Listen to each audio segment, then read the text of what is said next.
Old Iron. One day, James had to wait at Edward's station till Edward and his train came in. This made him cross. He shouted. Edward only laughed, and James fumed away. He grumbled to the others. Thomas and Percy were indignant. They snorted, said James huffily. One day, James's driver did not feel well when he came to work. He said, but when they reached the top of Gordon's Hill, he could hardly stand. The fireman drove the train to the next station. He spoke to the signalman, put the trucks in a siding, and uncoupled James ready for shunting. Then, he helped the driver over to the station and asked them to look after him and find a relief. Suddenly, the signalman shouted, and the fireman turned round and saw James puffing away. He ran hard, but he couldn't catch James, and soon came back to the signal box. The signalman was busy. He announced at last. The fireman mopped his face. He asked, said the fireman grimly.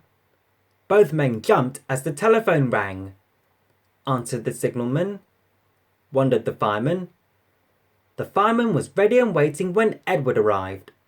The inspector saw the pole and rope. He said, puffed Edward, crossing to the upline in pursuit.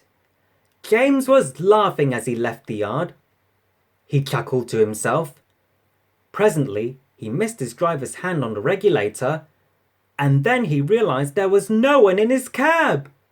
He wailed.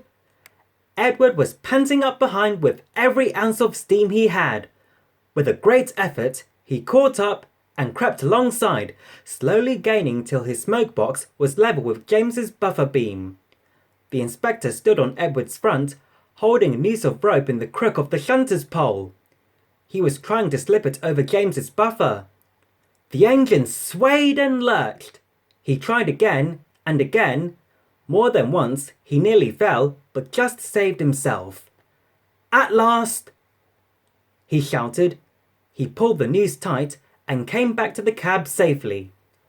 Gently braking so as not to snap the rope, Edward's driver checked the engine speed, and James's fireman scrambled across and took control.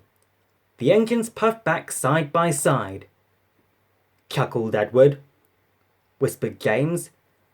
The fat controller was waiting and thanking the men warmly. He said Edward happily. The two naughty boys were soon caught by the police, and their fathers walloped them soundly. They were also forbidden to watch trains till they could be trusted. James's driver soon got well in hospital and is now back at work. James missed him very much, but he missed Edward more, and you'll be glad to know that when Edward came home the other day, James and all the other engines gave him a tremendous welcome. The fat controller thinks he will be deaf for weeks.